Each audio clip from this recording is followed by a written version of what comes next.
Welcome to the Tank Podcast. In this episode, Dubravka Ugrešić speaks with Lisa Appignanesi about her shape-shifting novel Fox, Truth in Fiction and Pursuits of Home in Literature.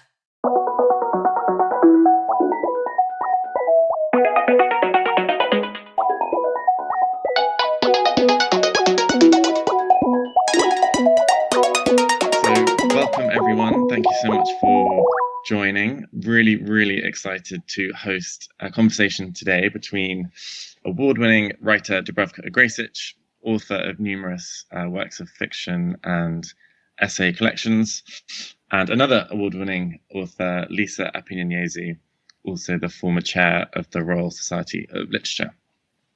So the reason we are here is to celebrate the very good-looking book that sits behind us, Dubravka's wonderful novel Fox, that Tank has released in the UK for the first time.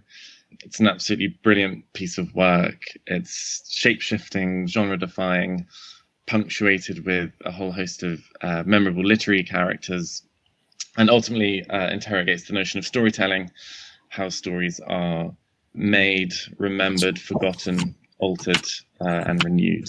The book also has a wonderful new preface by Lisa, so it's absolutely brilliant to bring you two together, and so thank you so much for being here.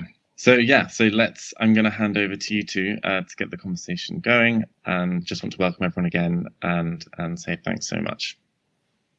Thank you, Matt.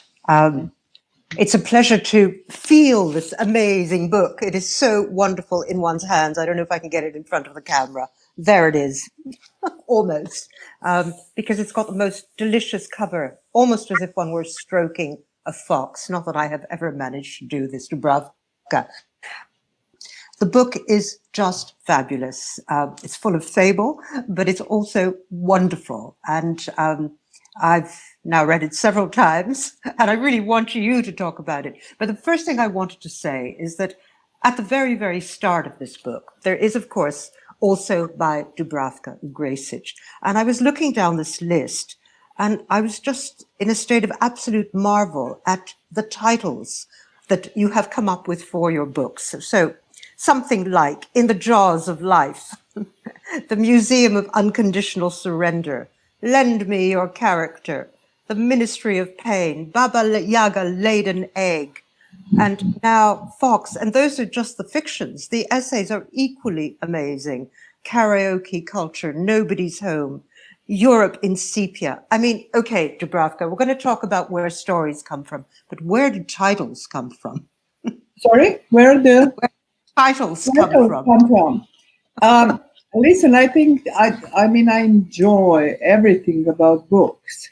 So it means that it is concerned such details like titles, like design. This is the case where I totally design over. To buy books just because of design is enough. Because so I enjoy all those different, foxes and handmade drawings, painting. So the book is perfect. It looks perfect. And then also I'm trying that the content of book or the structure or architecture also should be, let's say, I can't judge about that, of course, but unusual or seductive too. Or, about the content, I can't judge, as I said, but it is just attempt to try. So if we turn to Fox, did you have the fox in your mind when you started on this great or the many journeys that are included in this book? Was it already the creature that you somehow wanted to totemize for us? What I have, I traveled all my life, or not all my life, but let's say from 20s and so, with the story. And that is the Boris Pilnyak story about how the stories came into, and so. I discovered it long time ago. That's why I went to Moscow to work on Boris Pilnyak's profile, literary profile, because I thought it is going to be my PhD, and that's how I never ever did that. But it doesn't matter. And there was a part of a shame or part of I just wanted to do something about this, and I did. I translated at least Naked Year, his major novel, and together with the story, and the story is, as anybody who would read that book, is about mentioning fox.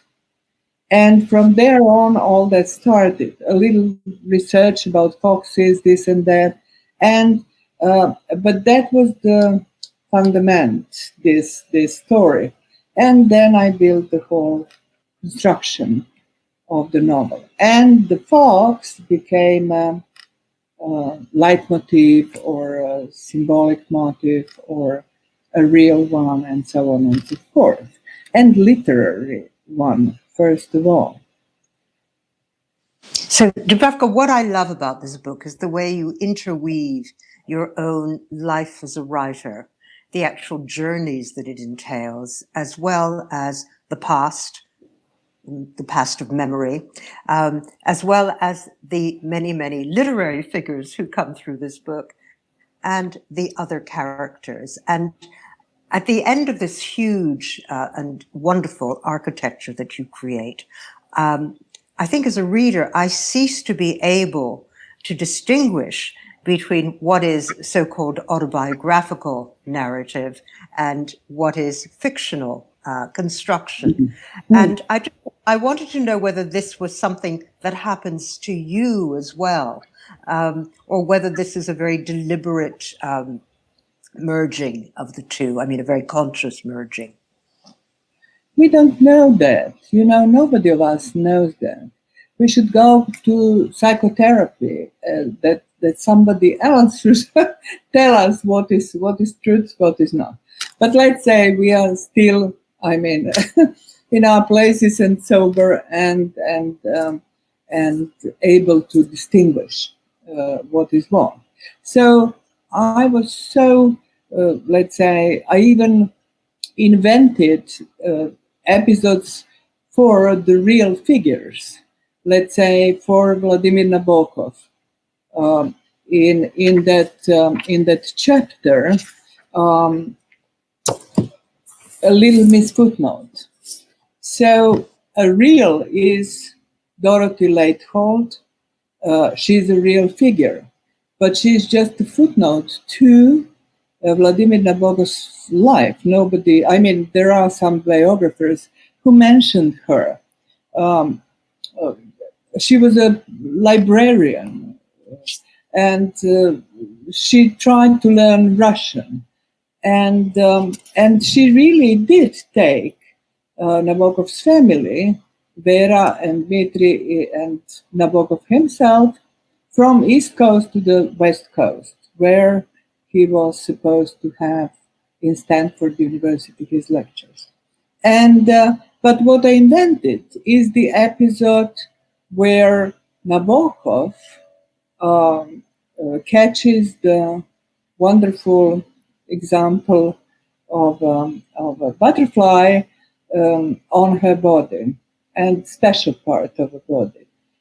So this is totally fiction. Then there are some little hooks who could be interested only for people who know well, let's say, Nabokov.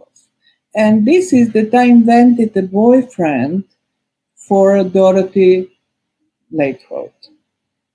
She's footnote, and her boyfriend is just an invented footnote. And his name is Miron Babochkin. Bialochkin.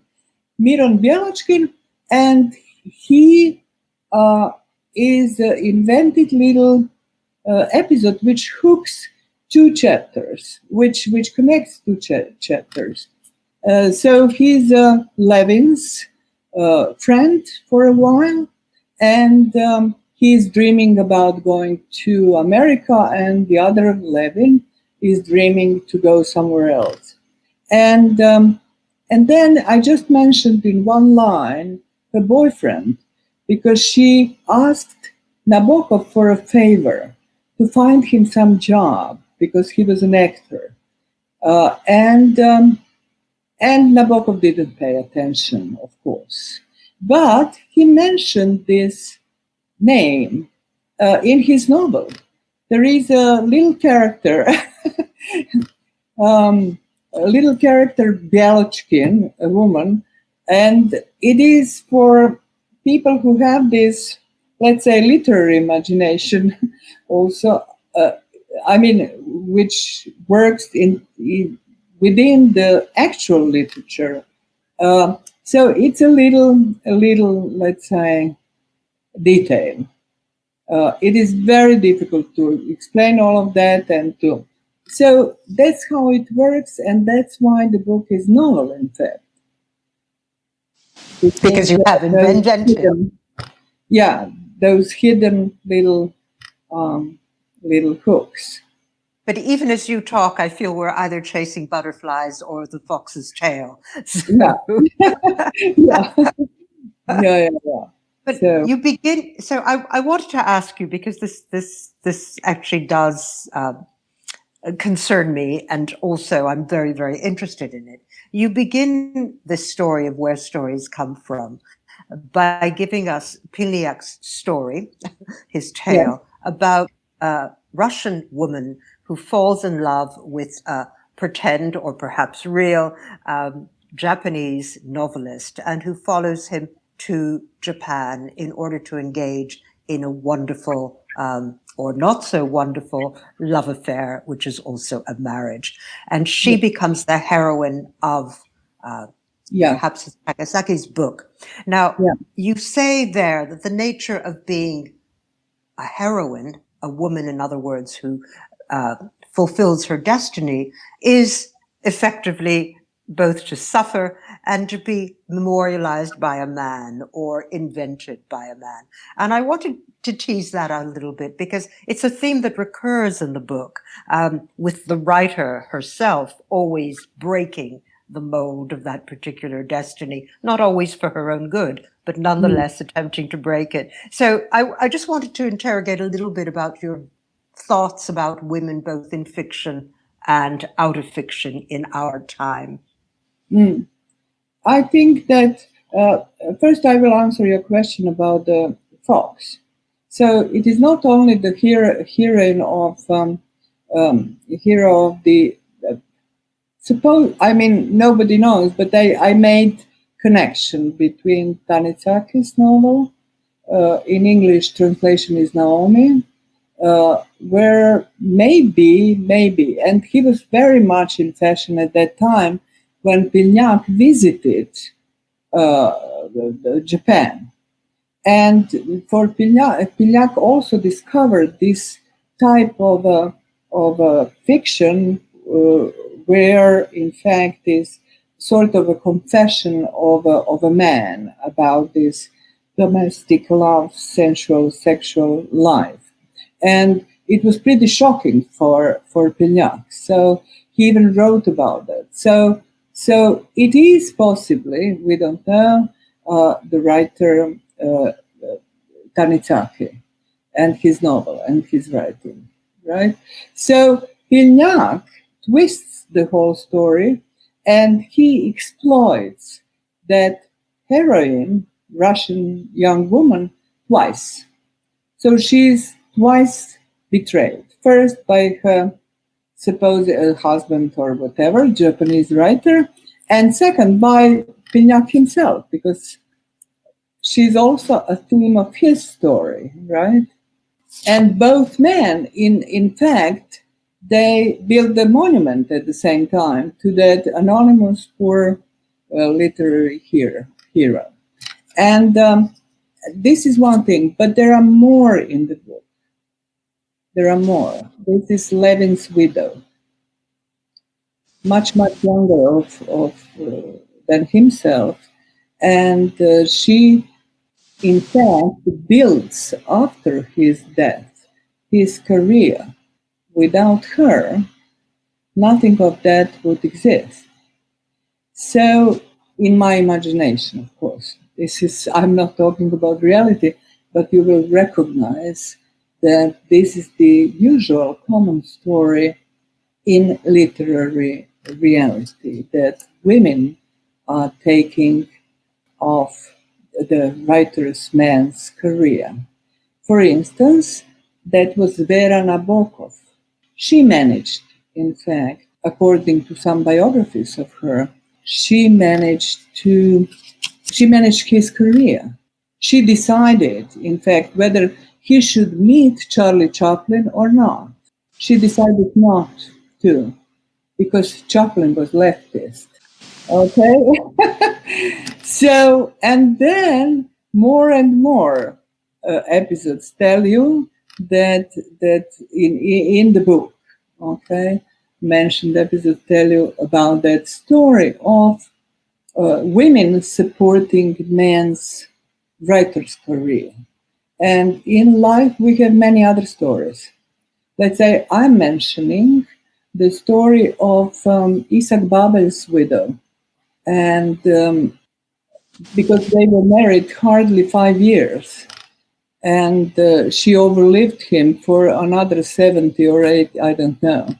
But the whole life, she was his sort of agent, propagator, biographer, this and that. So there are so many stories about it, and especially Russian literature is full of those stories. Do you think this is a kind of revenge by the muse, if you like, the woman who has been invented in story, on the man who has done the inventing? Is the widow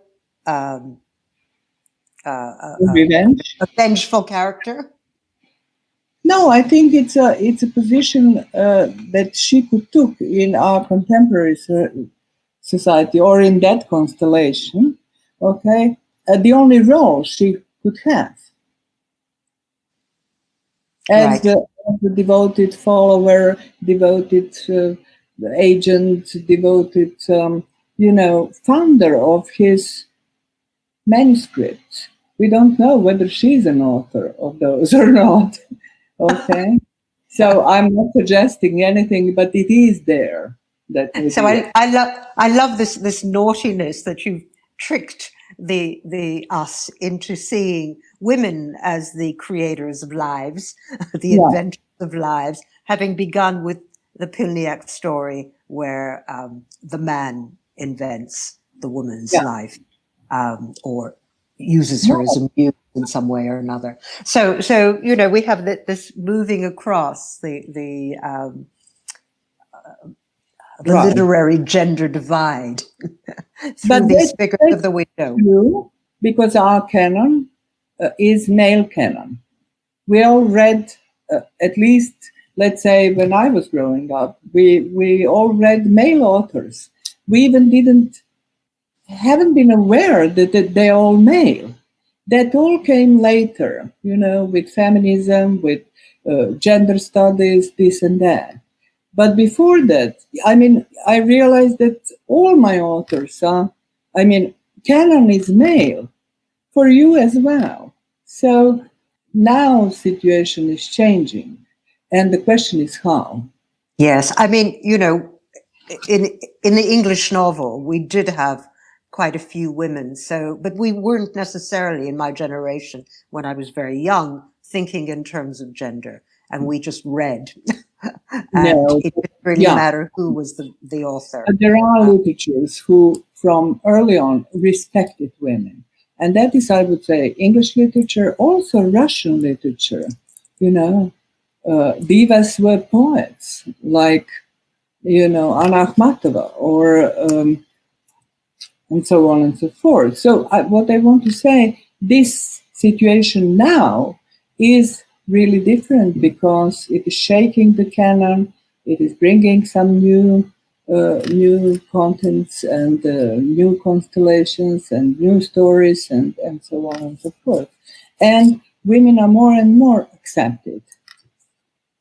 But Dubravka, what you do as well in Fox is this really, really rather interesting thing, in that your writer, your narrator, Yes. is in fact not always very well treated by other women, or at least you pinpoint a number of conflicts which have to do with envy, which have to do with the role of the mother, Right. and so on. Yeah. So take us through a little bit of that, because that's fascinating too.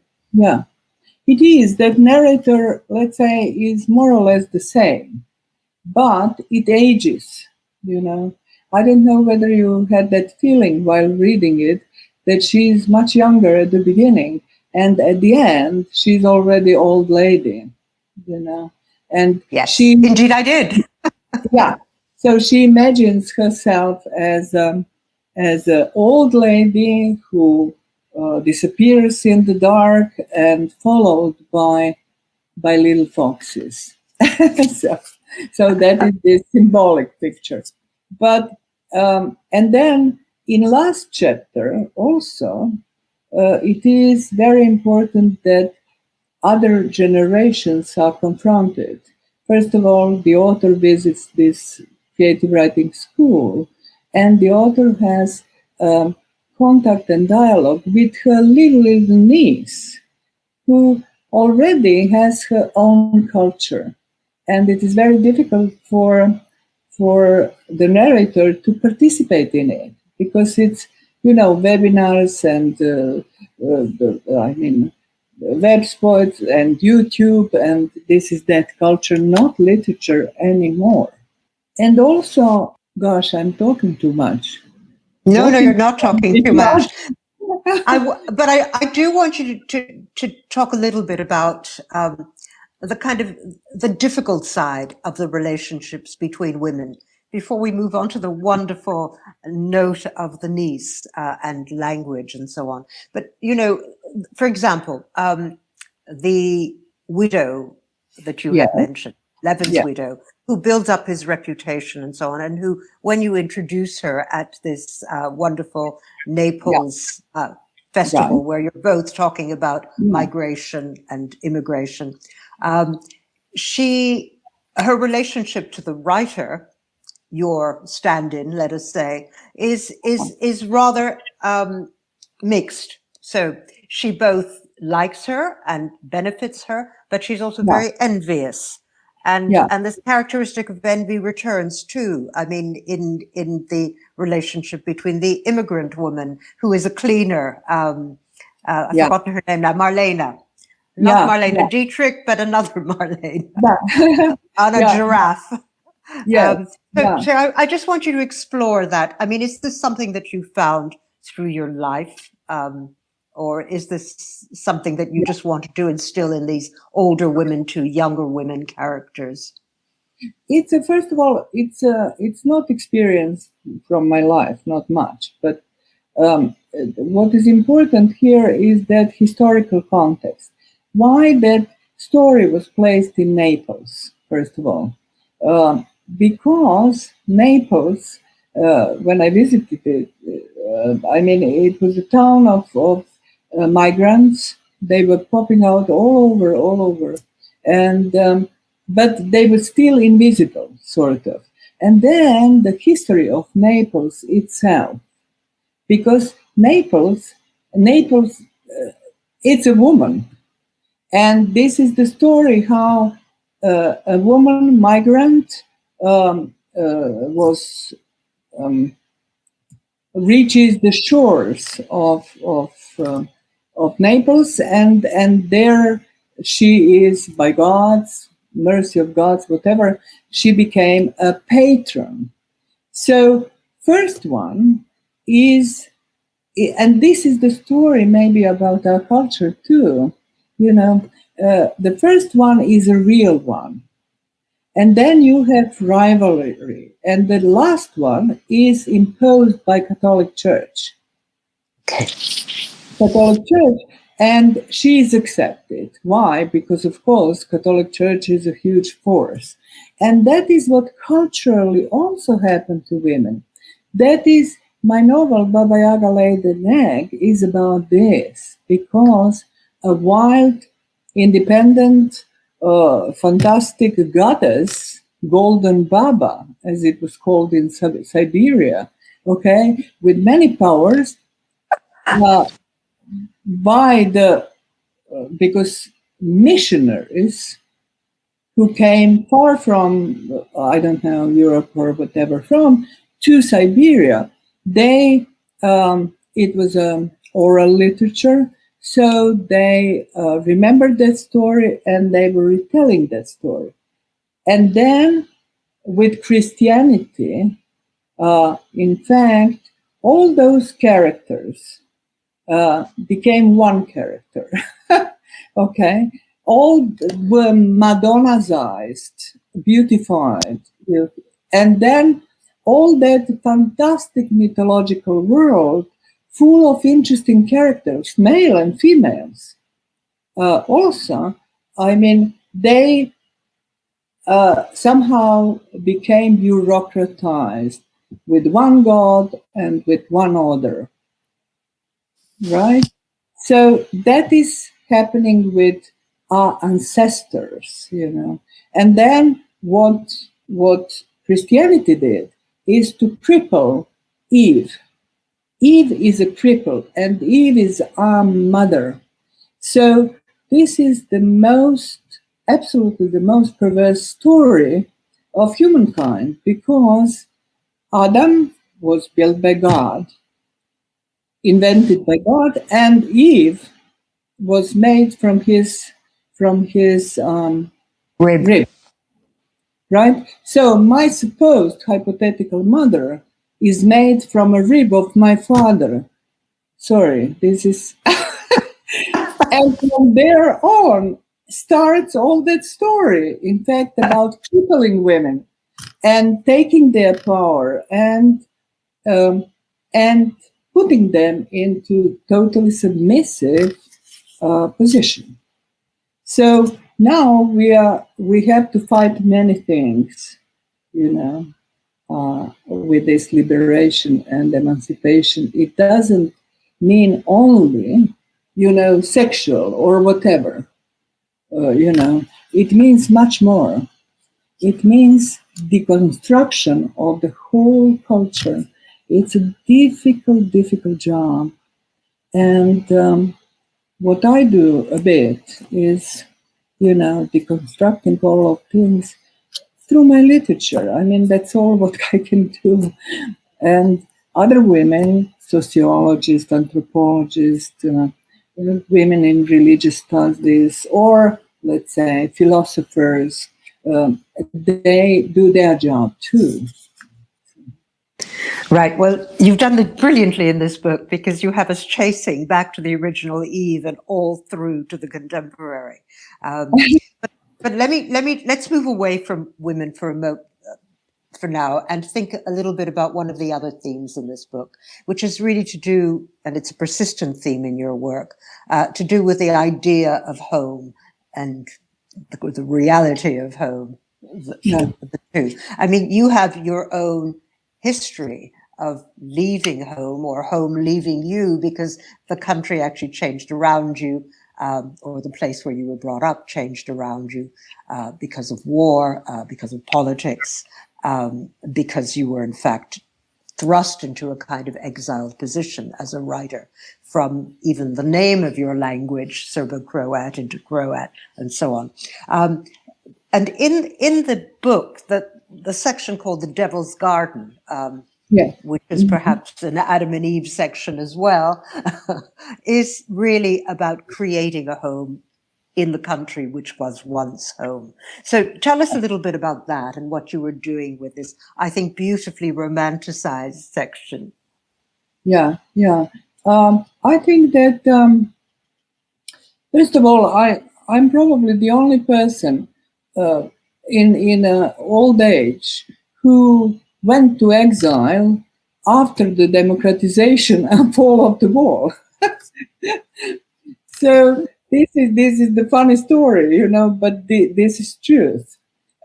because all other people was terribly happy. The fall, well, everything is fine now, and so on and so forth. But the reality for me was totally different, because this nationalism in all former Yugoslav republics, which became independent states, became unbearable. That's why I left. I couldn't breathe there anymore. I mean, of that hatred, of that chauvinism, of that nationalism, and of deleting of 50 years of Yugoslavia and linking in Croatia on they wanted to do a link to the only time when Croatia was independent, and that was the Pavelić's Nazi puppet state from 1941 to 1945, and that was sort of, I would say, respected, and it was respected until now, because people, they have democracy, and that they've chosen this post, and thanks to historical revisionism, which is going on now in all those countries. And so this is acceptable. I think that Croatia is maybe in Europe the only country where Croatian form of Heil Hitler is accepted. In Germany it's not accepted, but in Croatia it is still, right? Wow. And swastikas are popping out all over, and nobody reacts. Yes, a little groups, a little leftist, a little this and that, but and this is the biggest shame. And then don't forget that I couldn't stand one thing as a writer. I mean, as an intellectual, we had in Croatia in 1991, 2, 3.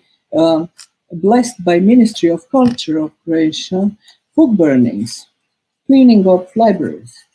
So all the books which were not Croatian or were Serbian or in Cyrillic letters or this and that, they were thrown out from the libraries.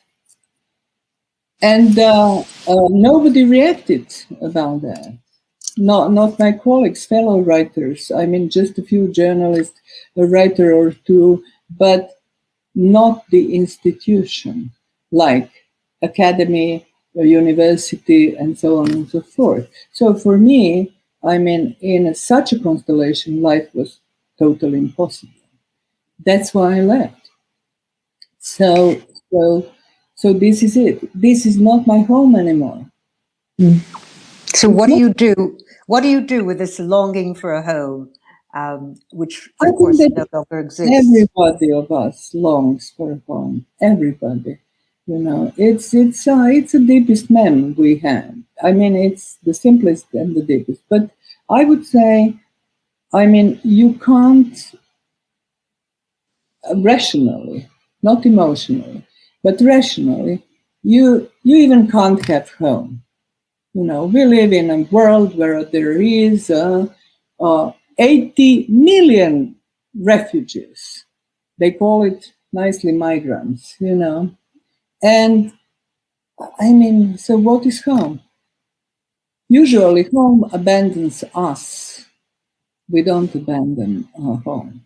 That's it. So in Fox, you create, or the writer is given a house in the countryside of Croatia, near a village, and it's idyllic. It even has a fox. There is a little fox in the house. And there's even a kind of love story. Why did you put that in the middle of the book? Sorry, in the middle of the book. Why did you put that in the middle of the Devil's book? Garden in the middle of the book? Yeah. It's I picked somewhere that the Devil's Garden is I think somewhere I don't remember now anymore, but it is the adequate to a minefield, Devil's Garden. So that's why this title, first of all. Otherwise, the story is the love story, of course. Well, I don't want to do any spoilers, but because it's a very good love story. Right. So what I want to say is, why in the middle? I think that readers might, let's say, get disappointed. Some readers who expect realistic novel and, plot and traditional, conventional writing, they might be sort of, let's say, disappointed with my style. So I put it in the middle just for the balance and to, try to pursue them to go further. I love it. Yeah. But it's actually, I mean, you in your book, you ring all the bells of emotion without allowing us to, in fact, sink into them too much. Because life is not about sinking into emotion. It's about a kind of a disturbing vision. No, it is, but it is very difficult, I think. Apart from, of course, the writers of romances and young adult literature, or all other genres, it is very difficult, in fact, to talk about emotions, and to find the right words.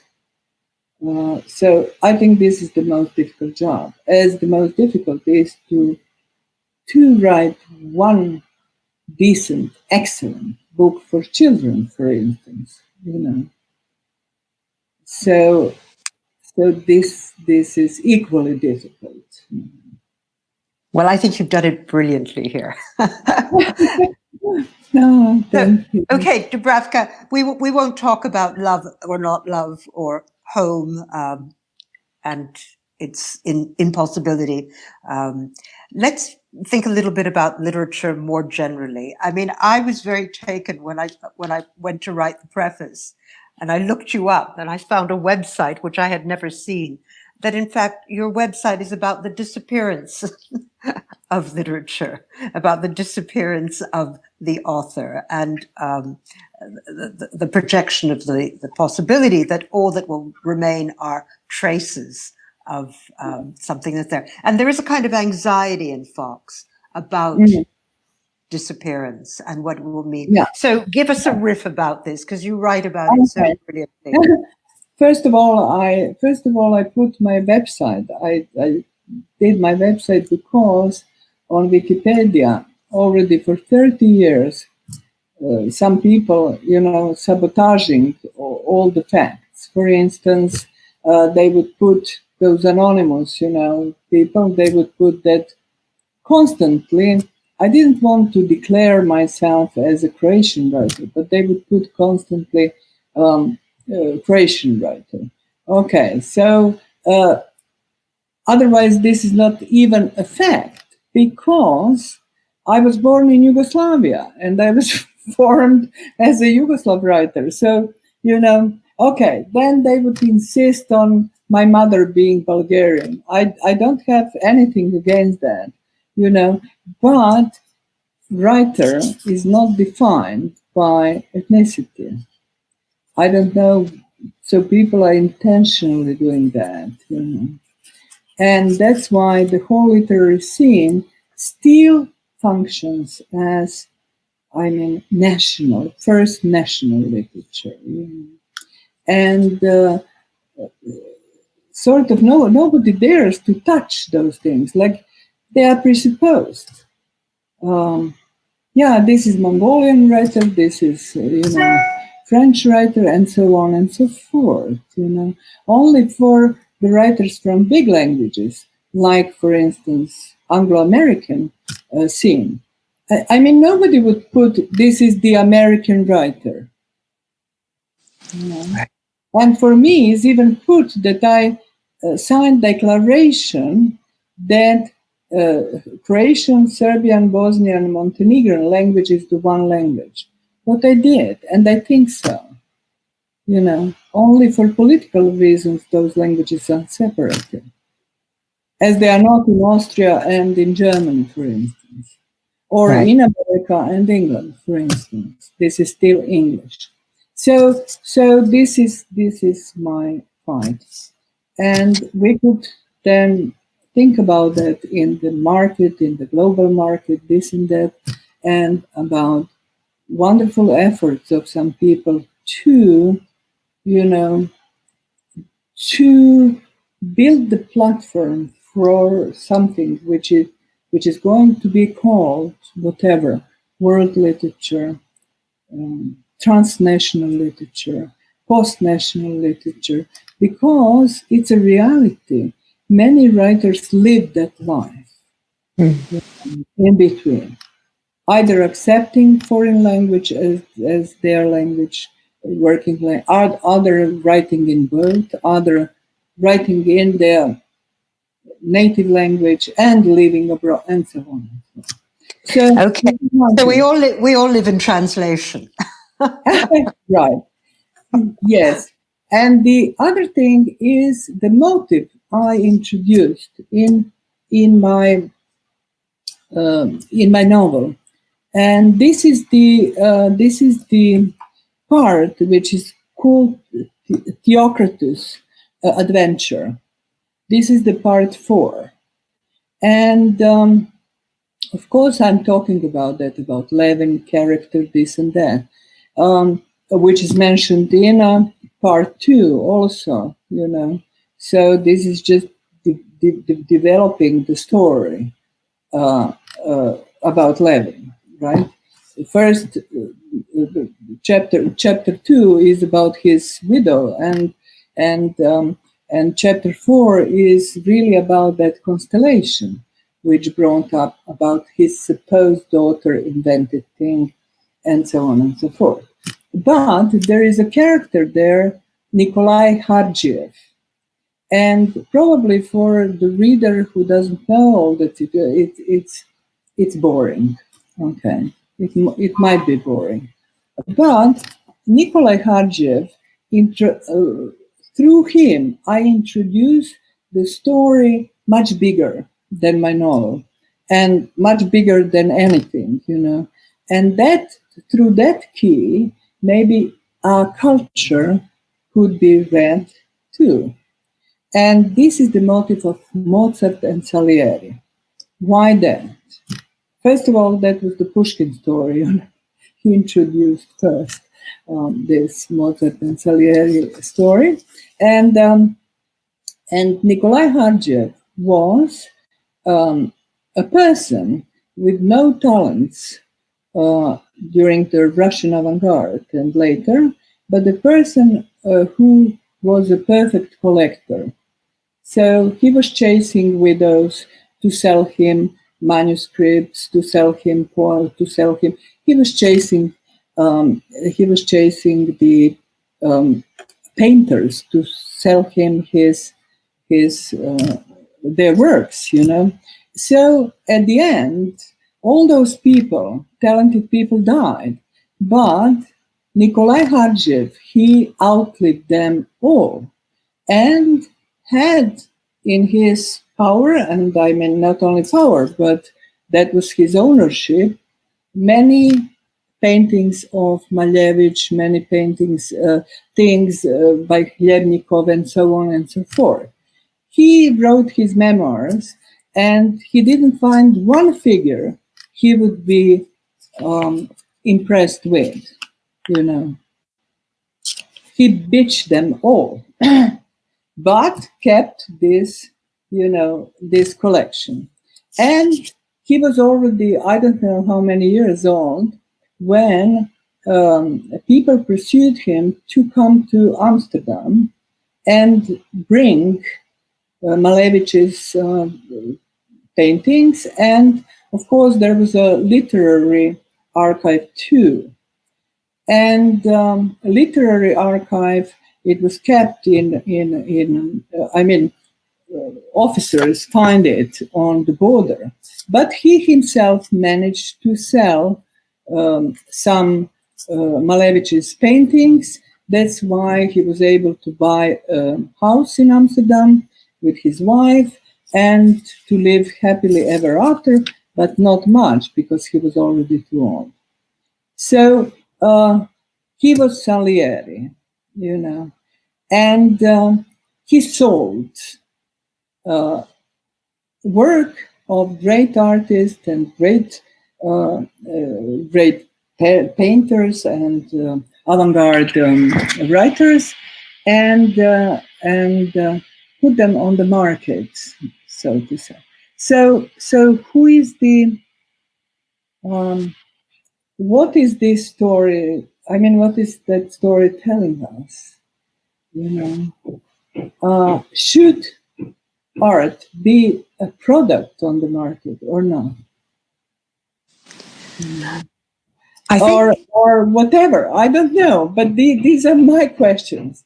I mean, who should be that, let's say, that arbiter of what is good and what is bad? Do we have it? No, we don't. But I think there's also a larger anxiety in the books, and this will be my last question to you, about the disappearance of literature as a whole because of the kind of world we inhabit. Partially, it's been made real to us because we're living through these plague years, this time of COVID, and we're all now transformed into digital imagery online.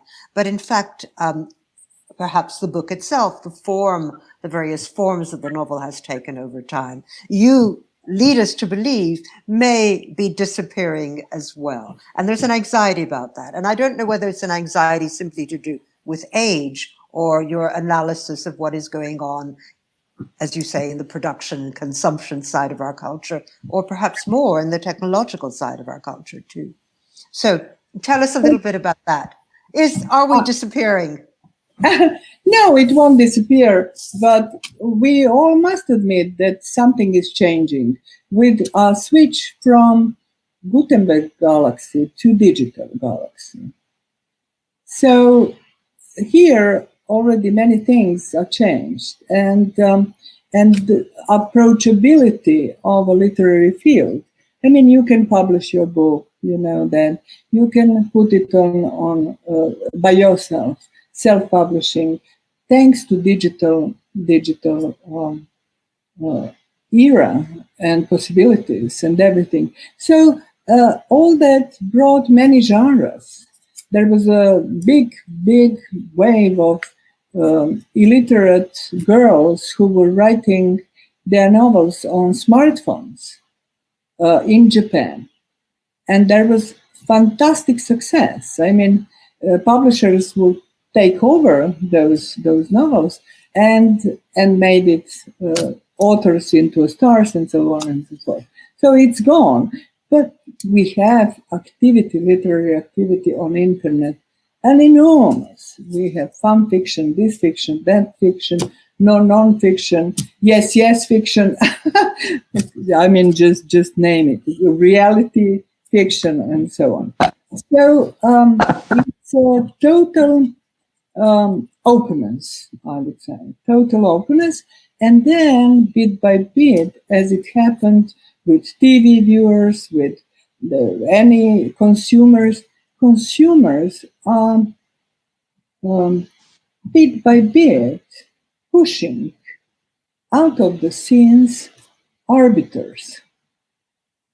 Academy is not arbiter anymore. Nobody wants to be, and so on and so forth. So universities, it also depends because the universities are also on the market, right?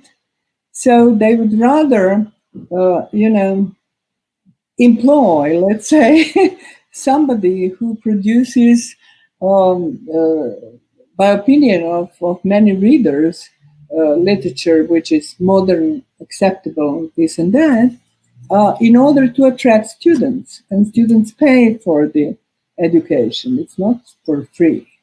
And you see that money, market, building the values, arbitrage, all of that is deeply depends on money, not on. So, of course, we all ask ourselves the question, and there is no answer. What is finally literature? What do we do? So. Well, all I can say, Dubravka, in closing, is that despite all of this, we have Fox, and we have a lot of very, very good writers. We have a lot of good books. Don't forget that. Excellent. And we never ever in the history there was not such a boom. And we have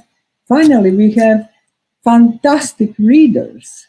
You can find them all over. You can find them in some blogs and this and that. It is not necessarily that they're the guys who are, on the top, and they would say what is good, what is not. And highly equipped, almost anonymous readers, Yes. Podcast and everything. So I'm not saying that literature died. The opposite. Maybe. Meanwhile, I hope everyone will read Fox, because I think it's absolutely wonderful. And it is hugely enjoyable. Yeah. Thank you so much, Dubravka. Okay.